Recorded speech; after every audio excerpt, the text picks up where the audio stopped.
दोस्तों, इस वीडियो में हम बात करेंगे पृथ्वी के भूगर्भिक विज्ञान के बारे में, जिसमें हम निम्नलिखित विषयों के बारे में चर्चा करेंगे। भूगर्भ विज्ञान, पृथ्वी की जानकारी संरचना, पृथ्वी की उत्पत्ति, प्लेट विवर्तनीय सिद्धांत, भूकंप, सुनामी, ज्वालामुखी। तो चलिए वीडियो शुरू करते हैं। भूगर्भ विज्ञान के अंतर्गत पृथ्वी की आंतरिक संरचना का अध्ययन करते हैं। यह पृथ्वी के अंदर की जानकारी अप्रत्यक्ष रूप से प्रदान करता है। चट्टान, पृथ्वी पर पाए जाने वाले कठोर पदार्थ को चट्टान कहते हैं। चट्टानें तीन प्रकार की होती हैं। एक, आग्नेय। दो, अवसादी। तीन, रूपांतरित आग्नेय चट्टान। इसका निर्माण लावा से होता है। इन्हें प्राथमिक चट्टान कहा जाता है। आग्नेय चट्टान कठोर होते हैं। इन पर रासायनिक अपक्षय का प्रभाव नहीं पड़ता है, इन पर भौतिक अपक्षय का प्रभाव पड़ता है।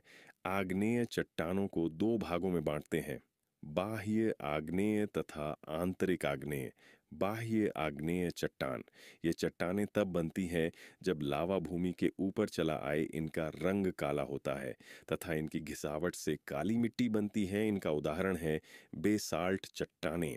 दक्षिण भारत में काली मिट्टी होने का मुख्य कारण बेसाल्ट चट्टानें हैं। आंतरिक आग्नेय चट्टान, इन चट्टानों का निर्माण तब होता है जब लावा भूमि के अंदर रह जाए। यह दो प्रकार की होती है, पातालिका तथा मध्यवर्ती पातालिका। यह बहुत ही गहराई में पाई जाती है, जैसे ग्रेनाइट और गैबोरा। मध्यवर्ती, इसका निर्माण तब होता है जब लावा भूमि की सतह तक पहुंच जाए।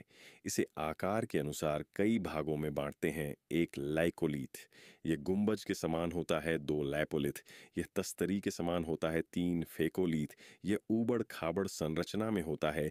चार, शील, यह क्षैतिज रूप से लह रहता है। पांच, डाइक, यह लोहे के समान खड़ा लंबवत रहता है। अवसादी चट्टान, यह आग्नेय चट्टानों के टूटने से बनती है तथा यह कई परतों में बनी होती है, इसीलिए इसे परतदार चट्टान भी कहते हैं। सभी ईंधनों की प्राप्ति अवसादी चट्टानों से होती है। अवसादी चट्टान को तलछटी चट्टान भी कहते हैं। प्राकृतिक गैस तथा पेट्रोलियम की प्राप्ति अवसादी चट्टान के ऊपर से होती है। अब बात करते हैं पृथ्वी की जानकारी संरचना के बारे में। पृथ्वी की आंतरिक संरचना की जानकारी अप्रत्यक्ष रूप से मिलती है। पृथ्वी के अंदर जाने पर तापमान एवं घनत्व दोनों बढ़ता है। 12 मीटर की गहराई में जाने पर 1 डिग्री तापमान में वृद्धि हो जाती है।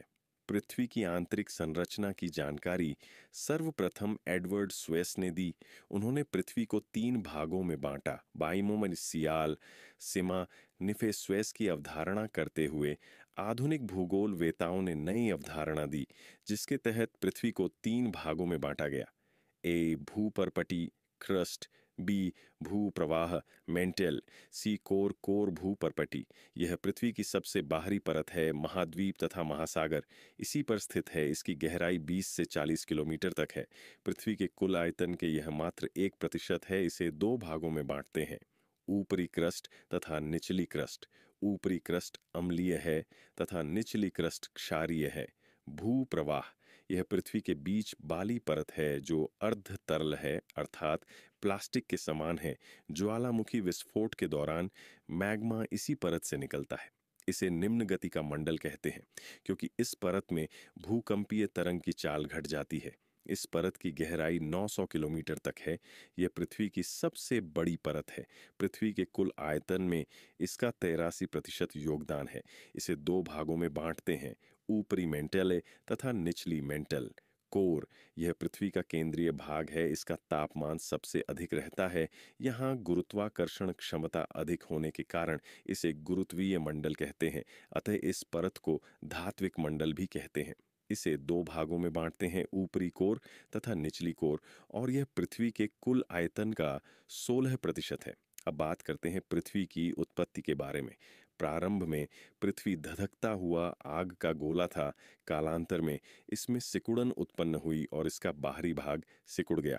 कुछ समय बाद पृथ्वी के 2 भाग बन गए।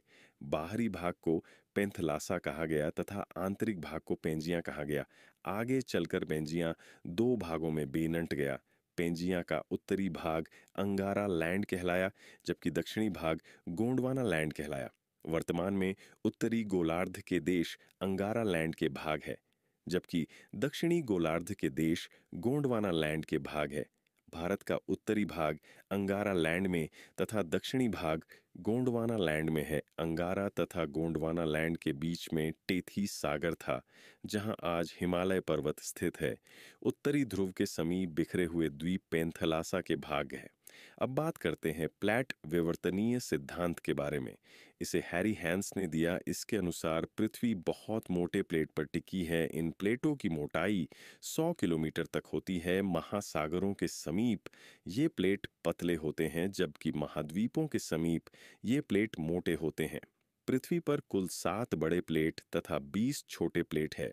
7 बड़े प्लेट, 1 उत्तरी अमेरिका, 2 दक्षिणी अमेरिका, 3 अंटार्कटिका, 4 अफ्रीका, 5 यूरेशिया, 6 इंडोन ऑस्ट्रेलिया, 7 प्रशांत महासागर। इन सभी प्लेटों के टकराने से भूकंप आते हैं, अर्थात प्लेटों का किनारा भूकंप का कारण बनता है। नवीन पर्वतों के नीचे भी भूकंप आते हैं। प्रशांत महासागरीय प्लेट सर्वाधिक प्लेटों से सीमा बनाता है, जिस कारण प्रशांत महासागर में सर्वाधिक भूकंप आते हैं। नेपाल यूरेशिया तथा इंडो ऑस्ट्रेलिया की सीमा पर स्थित है, जिस कारण वहां भूकंप आते हैं। अंटार्कटिक प्लेट किसी भी प्लेट के समीप नहीं है, जिस कारण वहां भूकंप नहीं आते हैं। अब बात करते हैं भूकंप के बारे में। भूपर्पटी के अचानक कंपन या दोलन को भूकंप कहते हैं। मूल फोकस, पृथ्वी के अंदर जिस स्थान से भूकंप प्रारंभ होता है उसे मूल कहते हैं। अधिकेंद्र, एपिसेंटर, पृथ्वी सतह का वह स्थान जहां भूकंपीय तरंगें सबसे पहले पहुंचती हैं, अधिकेंद्र कहलाता है। भूकंप से सर्वाधिक क्षति अधिकेंद्र पर पहुंचती है।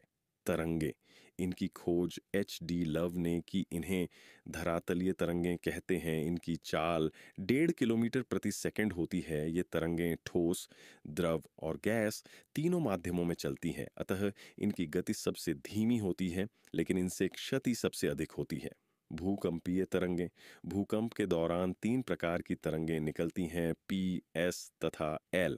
पी तरंग, इनकी चाल 6 किलोमीटर प्रति सेकंड होती है, अतः यह पृथ्वी पर सबसे पहले पहुंचती है, जिस कारण इन्हें प्राथमिक तरंग कहते हैं। पी तरंगें अनुदैर्ध्य होती हैं।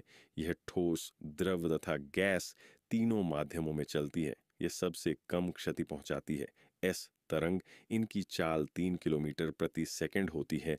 यह पी तरंगों के बाद पृथ्वी पर पहुंचती है, अतः इन्हें द्वितीय तरंग कहते हैं। यह अनुप्रस्थ होती है, जिस कारण द्रव में नहीं चल सकती है। सुनामी के दौरान यह तरंगें उत्पन्न नहीं होती हैं। इन तरंगों से क्षति पी तरंगों की तुलना में अधिक होती है। भूकंप को सिस्मोग्राफ पर दर्शाया जाता है।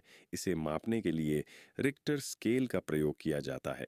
रिक्टर स्केल पर 0 से लेकर 9 तक अंक बने होते हैं। प्रत्येक संख्या अपनी पहली वाली संख्या से 10 गुना अधिक खतरनाक होती है। 7 तीव्रता से अधिक वाला भूकंप खतरनाक होता है। अब बात करते हैं सुनामी के बारे में। यह जापानी भाषा का शब्द है। इसका अर्थ होता है बहुत ही ऊंची तरंगें। जब भूकंप समुद्र के नीचे आता है, तब इसे सुनामी कहा जाता है। इसमें तरंगों की ऊंचाई बहुत बढ़ जाती है। जापान में सर्वाधिक सुनामी आती है।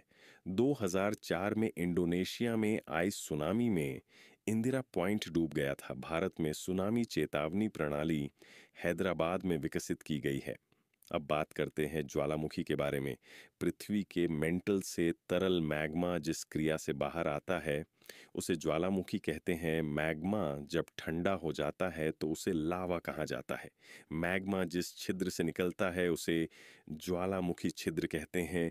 जब ज्वालामुखी छिद्र बड़ा हो जाता है तो उसे क्रेटर कहते हैं। क्रेटर का आकार बड़ा हो जाता है तो उसे कालढेरा कहते हैं। कालधेरा में जब विस्फोट रुक जाता है तो उसमें वर्षा का जल भर जाता है और फिर इसे कालडेरा झील कहते हैं।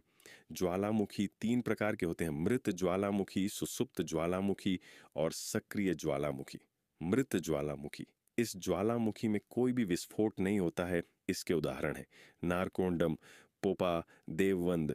सुसुप्त ज्वालामुखी, इस ज्वालामुखी में विस्फोट नहीं होता, परंतु कभी भी विस्फोट हो सकता है। इसके उदाहरण है वेसुवियस, प्यूजियामा, सिनाका। सक्रिय ज्वालामुखी, इसमें हमेशा विस्फोट होते रहते हैं। ये ज्वालामुखी सबसे ज्यादा घातक होते हैं। इसके उदाहरण है बैरन, कोटोपैक्सी, सोमेरु, किलिमंजारो, इरेवस। ज्वालामुखी को पृथ्वी का सुरक्षा बाल्व कहते हैं तथा ओजोन को पृथ्वी का सुरक्षा कवच कहते हैं।